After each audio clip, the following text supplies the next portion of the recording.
Bonjour à tous. Bonjour.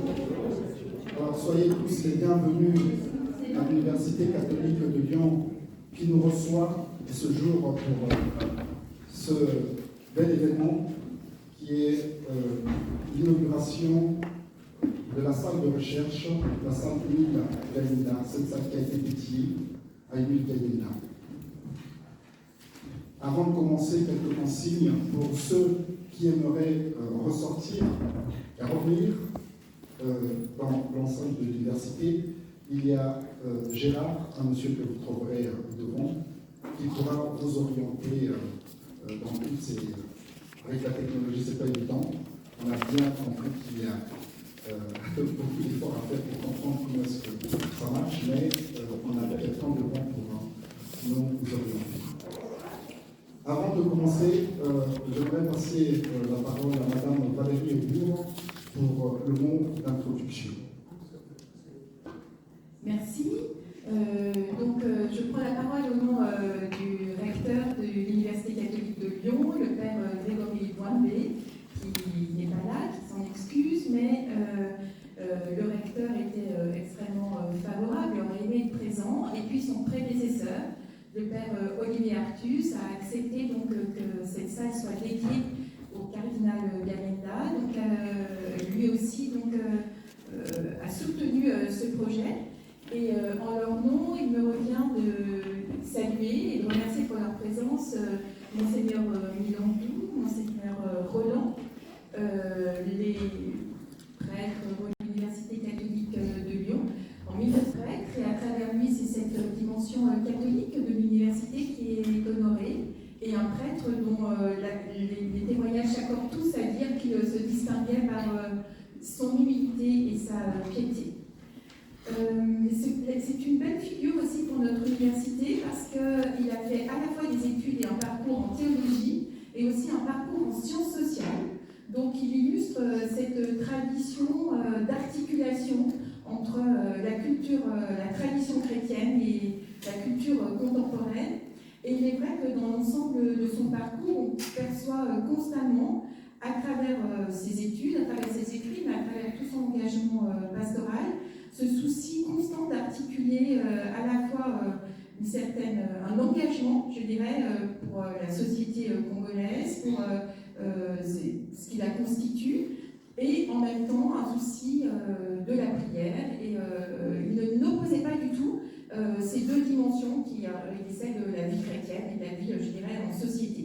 Et je trouve même intéressant, lorsque j'ai découvert qu'à la fin de son séjour en France, juste avant de repartir, je crois qu'on est à peu près en 1969, il organise un pèlerinage pour les étudiants, et beaucoup d'étudiants congolais vont y participer.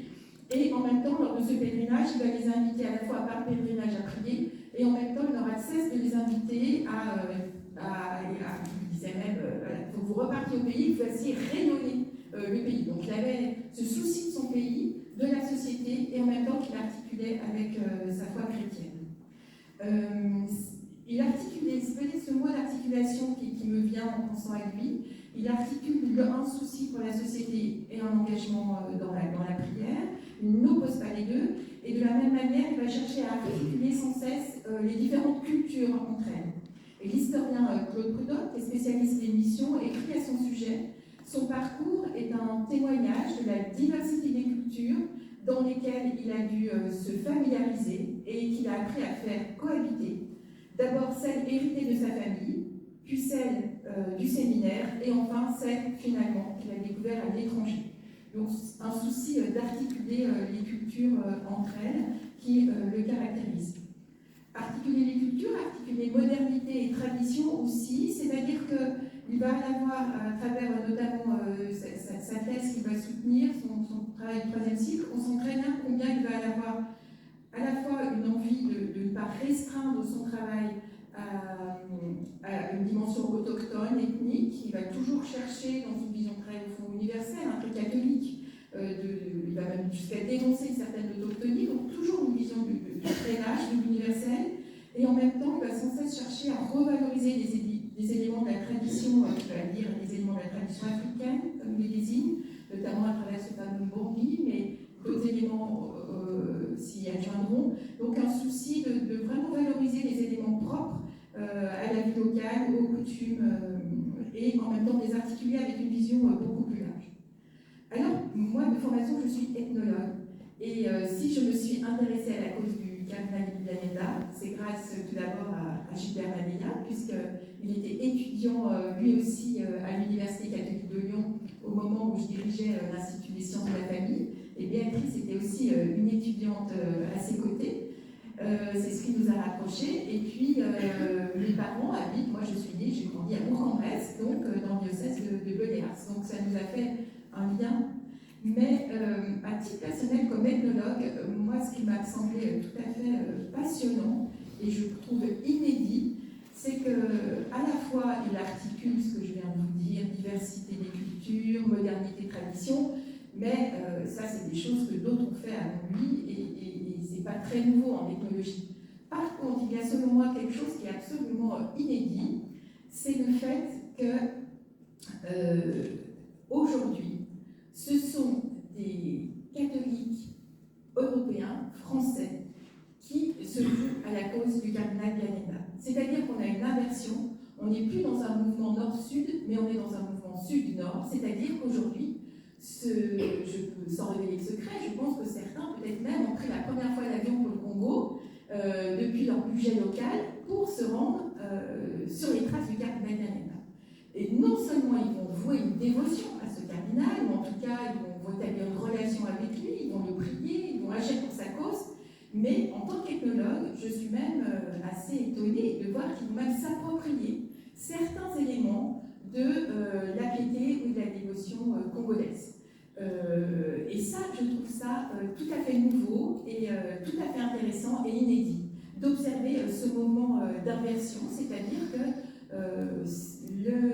au fond, à travers le cardinal Pianeta, la piété congolaise devient une ressource religieuse pour des populations françaises. Et en cela, ça me semble tout à fait inédit, intéressant, source du point de vue scientifique, je pense qu'il y a beaucoup à réfléchir autour de cela, mais en tout cas aujourd'hui, ce n'est pas que la science qui nous réunit, c'est d'abord cette figure dont Monseigneur Roland va nous parler, et je vous redis juste en conclusion ma joie de cette inauguration et le fait que notre université est honorée de pouvoir inaugurer une salle au nom du cardinal Émile Pianeta. Merci.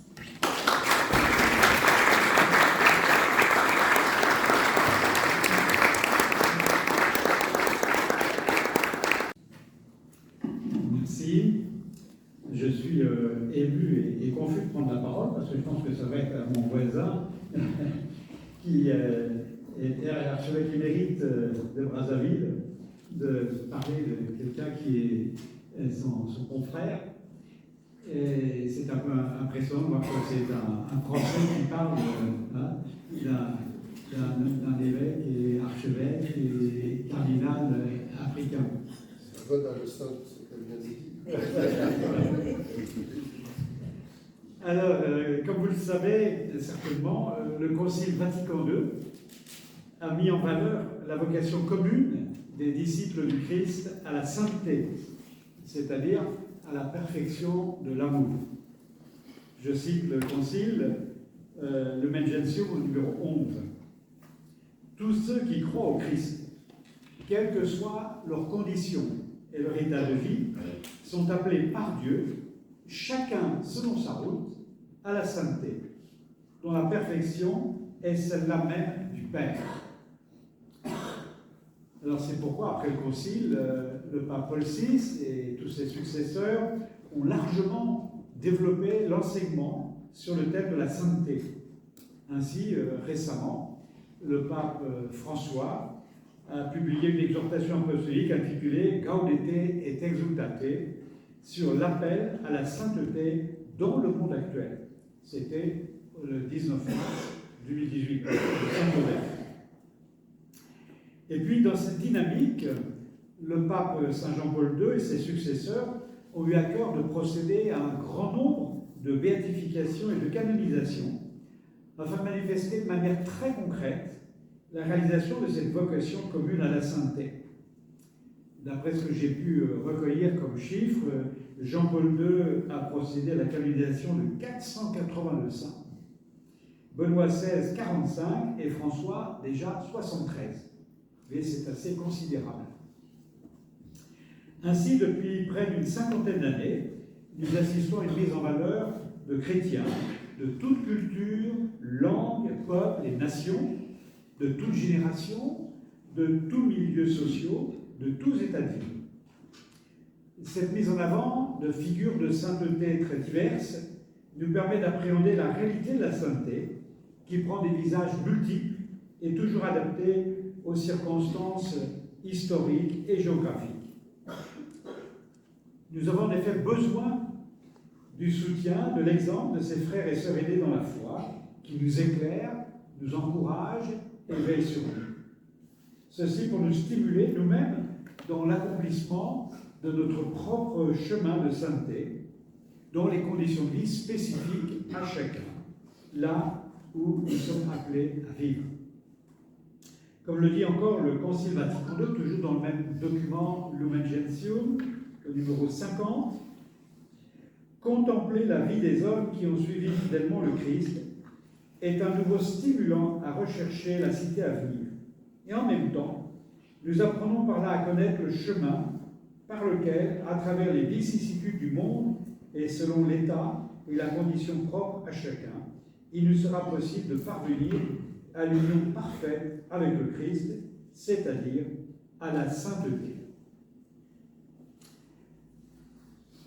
Alors le lien de communion qui unit les églises particulières fait que je porte, avec les jeunes diocèses de la République du Congo, le vif désir de voir inscrire le cardinal Émile Biayenda au calendrier des saints. L'Église en France, elle est vieille. Elle est vieille de plusieurs centaines d'années et compte déjà de belles et nombreuses figures de sainteté. Je souligne au passage que l'an prochain, en 2025, nous fêterons le centenaire de la canonisation de 3 grands saints français au rayonnement universel. D'abord Sainte Thérèse de Lisieux, Sainte Thérèse de l'Enfant Jésus à la Sainte Face, le 17 mai 1925. Et puis, quelques semaines après, Saint Jean-Marie Vianney et en même temps Saint Jean-Eudes, tous les deux le 31 mai 1925. Alors nous sommes concernés au premier chef puisque Saint Jean-Marie Vianney est dans notre diocèse de Boléars, au sanctuaire d'Ars. Alors si notre pays, la France, ne manque pas d'exemples de saints, je porte le souci que les pays où le christianisme est d'implantation plus récente puissent bénéficier eux aussi d'exemples de sainteté vécue dans leur culture propre. Et c'est pourquoi je soutiens la cause d'Émile Biayenda. D'autant plus qu'en qualité d'évêque du diocèse du Saint-Curé d'Ars, je discerne une filiation spirituelle. Une filiation spirituelle entre Saint Jean-Marie Vianney, je rappelle ses dates, il est né en 1786, il est mort en 1859, et donc entre Saint Jean-Marie Vianney et celui, Émile Biayenda, qu'on surnomme volontiers le curé d'Ars africain. Alors pourquoi cette appellation de curé d'Ars africain pour désigner Émile Biayenda? Il faut savoir que depuis le petit séminaire, Émile Biayenda a entretenu une très grande dévotion pour Saint Jean-Marie Vianney. Lui-même me confie ceci. Depuis le petit séminaire, le récit du Saint-Curé d'Ars m'avait énormément intéressé et je portais dans mon missel de ces images au verso imprimé de ses pensées, que j'aimais souvent relire et méditer. Rentré au grand séminaire, on nous lit au réfectoire sa grande vie écrite par Monseigneur Trochu, me rendant toujours plus sympathique la vie de cet homme de Dieu. Vous voyez, donc c'est très tôt, très jeune, dès le petit séminaire, que Émile Biayenda est marqué par la figure du curé d'Ars et qu'il a donc dans son missel des images de Saint Jean-Marie Vianney, et puis il est nourri de la connaissance de Jean-Marie Vianney par cette lecture qui est faite au réfectoire au grand séminaire. Et puis, on me l'a rappelé tout à l'heure, la Providence fait que tout jeune prêtre, Émile Biayenda, devient le premier curé d'une nouvelle paroisse de Moulété, qui est précisément placée sous le patronage de Saint Jean-Marie Vianney. Je pense que ça veut dire au fait que le missionnaire qui était chargé de cette paroisse se prénommait Jean-Marie, donc lui-même était sous la protection de Jean-Marie, et donc c'est sans doute de là que vient cette introduction du patronage de Saint Jean-Marie Vianney pour cette nouvelle paroisse. Et donc, étant curé de la paroisse Saint-Jean-Marie Vianney de Moulété, eh bien, en septembre 1962, Émile Bialenda se rend en pèlerinage au sanctuaire d'Ars. Il vient confier à l'intercession du Saint-Curé qu'il aime tant ses paroissiens. Et c'est intéressant, il note ceci. Le 17 septembre 1962, j'avais le bonheur de célébrer en tremblant à l'autel de la chasse et au calice du Saint. Et il poursuit en faisant cette prière. Puisse le Saint-Curé d'Ars rayonner de plus en plus en nos vies et nous aider les uns les autres à être dociles sur les sentiers par où le Seigneur voudrait nous conduire. Voilà. Donc on voit combien il attachait une importance au curé d'Ars parce qu'il fait le déplacement jusqu'à Ars pour confier ses paroissiens à l'intercession du Saint-Curé. Alors je me souviens, lorsque j'ai eu la chance de visiter le bureau du cardinal Émile Bialenda à Brazzaville, j'ai été frappé de voir qu'il y avait un portrait de Saint Jean-Marie Vianney situé en bonne place, dans le sous-main, sur la table de travail. Ça veut dire qu'il s'y référait fréquemment. Et puis en feuilletant son journal quotidien, j'ai repéré qu'Émile Bialenda citait fréquemment le curé d'Ars.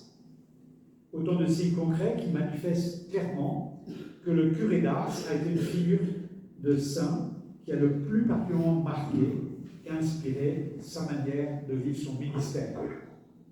D'où cette idée que j'entretiens qu'il y a une filiation spirituelle entre Saint Jean-Marie Vianney et Émile Bialenda. On peut dire qu'Émile Bialenda a appris à suivre le Christ à l'école de Jean-Marie Vianney. Il n'a certainement pas cherché à devenir un Jean-Marie Vianney bis, version africaine, mais on peut dire qu'il a imité Jean-Marie Vianney dans le sens indiqué par saint Paul, lorsque saint Paul écrit aux Corinthiens « Imitez-moi, comme moi aussi, j'imite le Christ ». C'est-à-dire qu'en ayant reconnu en Jean-Marie Vianney un authentique ministre du Christ, donnant vraiment à voir Jésus le bon berger qui donne sa vie pour ses brebis, eh bien, cela a tout naturellement inspiré sa manière d'être, sa manière d'exercer son ministère presbytéral, puis épiscopal, ainsi que son mission cardinalice. Ainsi lui-même, avec sa personnalité propre et dans le contexte géographique et historique qui était le sien, a su être un bon pasteur, icône vivante du Christ, le bon pasteur.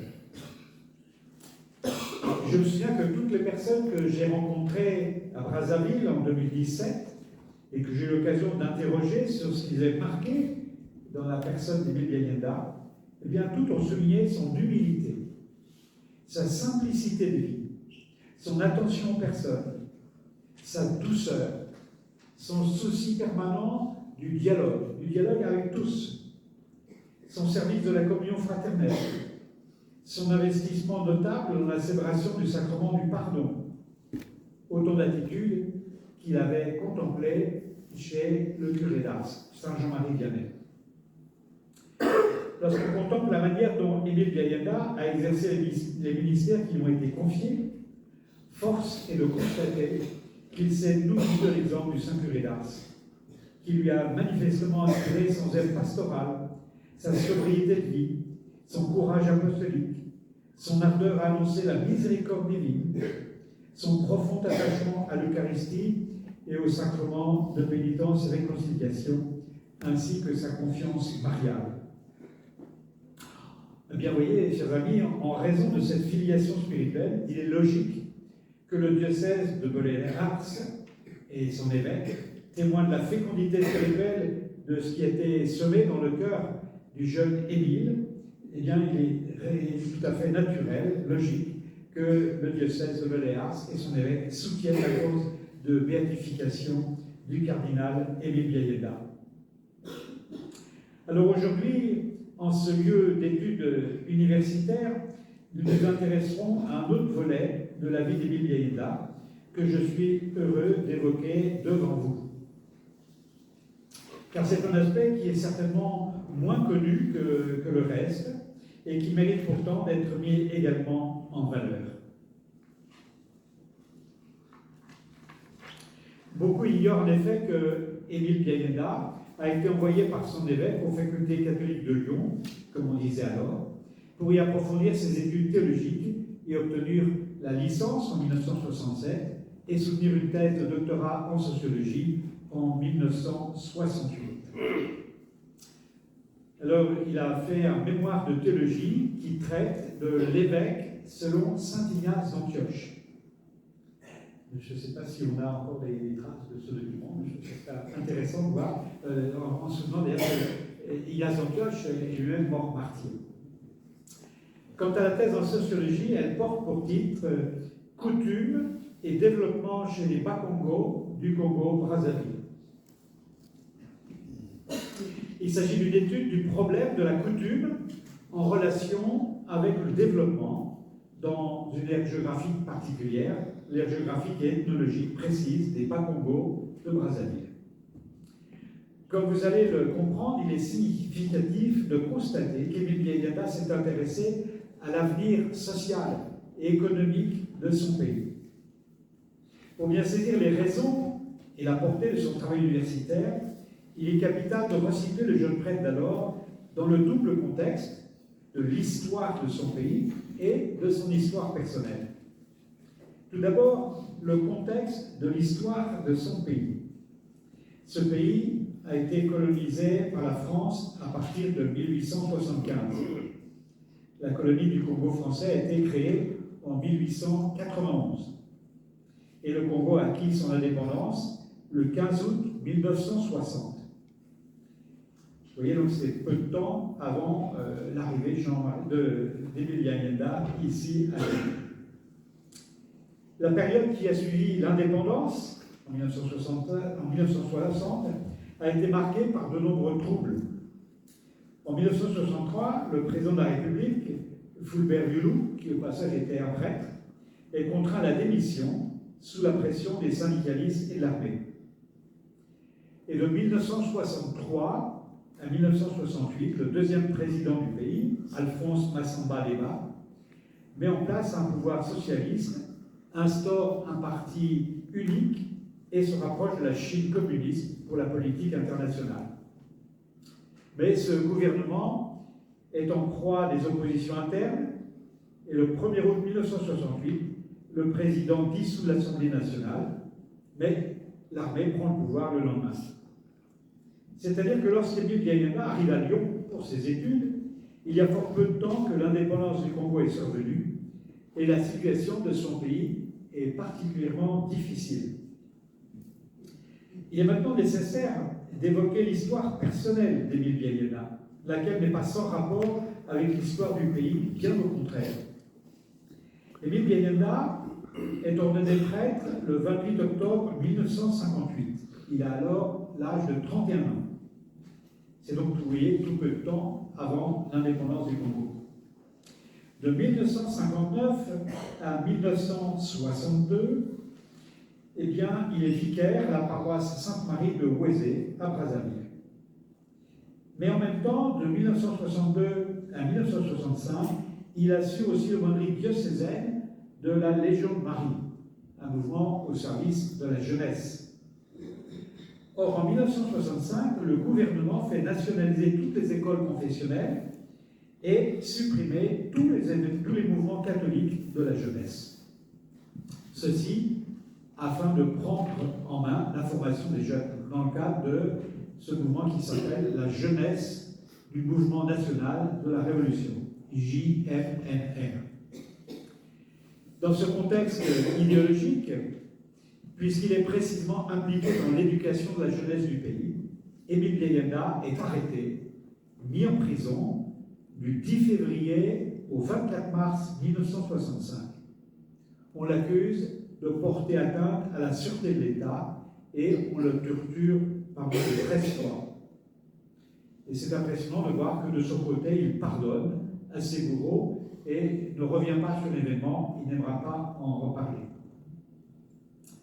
C'est là qu'à sa sortie de prison, eh bien, afin de lui permettre d'échapper aux tracasseries policières et puis de reprendre souffle après cette période très éprouvante d'emprisonnement et de torture, eh bien, son évêque d'alors, Monseigneur Théophile Mbemba, l'envoie en mission d'études ici, à Lyon, à la faculté de théologie et à l'Institut des sciences sociales.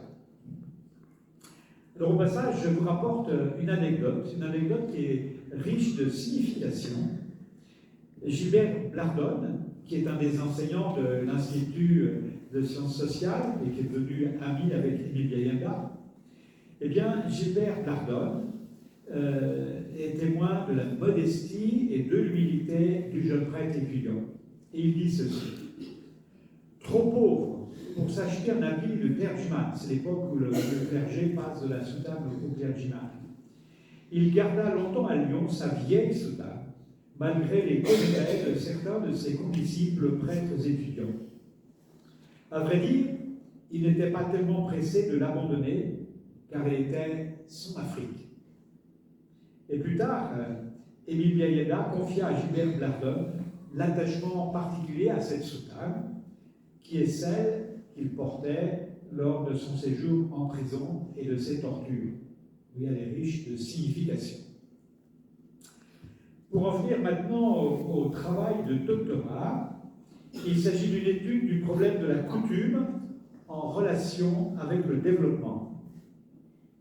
Dans un hommage à son ami rédigé en 1977, le même Gilbert Blardone écrit « Émile Biayenda était convaincu que le prêtre africain aujourd'hui, pour transmettre le message évangélique, devait être en mesure de partager la vie pauvre et les difficultés des populations en animant dans les quartiers et les villages des communautés chrétiennes de base. » Vous voyez que c'était il y a un certain temps et ça rejoint bien les problématiques d'aujourd'hui ici en France.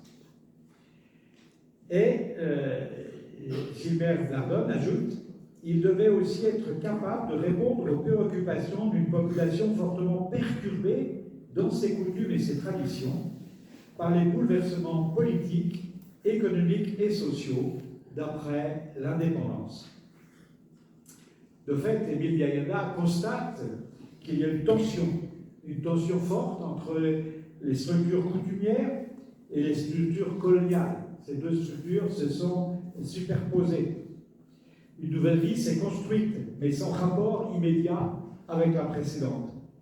Il y a deux types de visions de l'homme qui se rencontrent et qui génèrent donc de l'instabilité au sein de la société. Et cela touche de multiples domaines, depuis la conception du mariage et de la famille, jusqu'à la conception de la médecine, en passant par l'économie et l'autorité.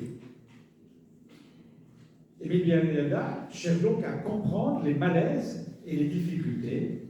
Il cherche à comprendre ce qu'on entend précisément par le développement. Et il ambitionne de servir l'évolution globale d'une société, se mobilisant elle-même pour entrer dans les structures de la civilisation scientifique et technique. Il est conscient que les coutumes révèlent l'âme profonde d'un peuple. Émile Biayenda estime donc indispensable de mettre à jour la réalité dont on doit tenir compte en matière de politique, d'économie sociale, de religion. Il manifeste la nécessité de mieux les appréhender pour se connaître et se définir par rapport aux autres. Il cherche aussi à montrer comment la coutume peut constituer tantôt un frein, tantôt un soutien au développement du pays. À travers la réalisation de ce travail universitaire, nous percevons combien Émile Biayenda porte le souci de l'unité de son pays et lutte contre tous les motifs de division. J'ai oublié de vous montrer le document, la thèse qui m'a été gentiment donnée par ma voisine, par Valérie. Donc cette thèse lui sera utile par la suite dans son action pastorale. On peut s'en rendre compte quand on regarde son enseignement sur la famille, son enseignement sur l'éducation des enfants. Et puis, notons également que ce qui le porte, c'est le souci du bien commun, le souci de l'unité de son pays, et cela le conduira précisément à mourir martyr. Quelque temps après son retour de Lyon,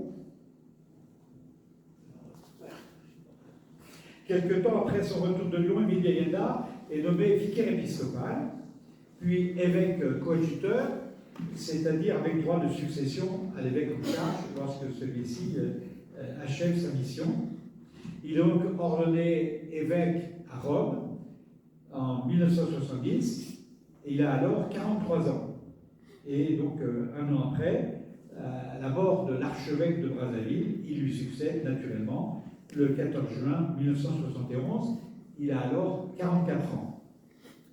Et peu de temps après, le 5 mars 1973, il est créé cardinal par le pape Paul VI. Il est âgé alors seulement de 46 ans et il se trouve être le plus jeune des cardinaux de l'époque et bien sûr le premier cardinal de Brazzaville. Et c'est peu d'années après, le 22 mars 1977, à l'âge de 50 ans, qu'il meurt martyr. Alors, comme vous pouvez le constater, Émile Biayenda a été un authentique disciple du Christ. Devenu prêtre, puis évêque et cardinal, il a fidèlement actualisé la présence du Christ, bon pasteur, au milieu de son peuple. La manière de vivre et de mourir d'Émile Biayenda a été une suite étroite du Christ. Toute sa vie n'a été qu'offrant de lui-même à Dieu et à ses frères. Nous ne pouvons donc que souhaiter l'aboutissement favorable et rapide de la cause de béatification et de canonisation. Mais ne perdons surtout pas de vue l'objectif d'une telle démarche. Une canonisation, une béatification vise à soutenir non seulement chaque baptisé dans sa responsabilité propre, mais également tous les hommes de bonne volonté appelés à servir le bien commun. Je cite ici Monseigneur Louis Portela, qui est l'évêque émérite du diocèse de Quinquela.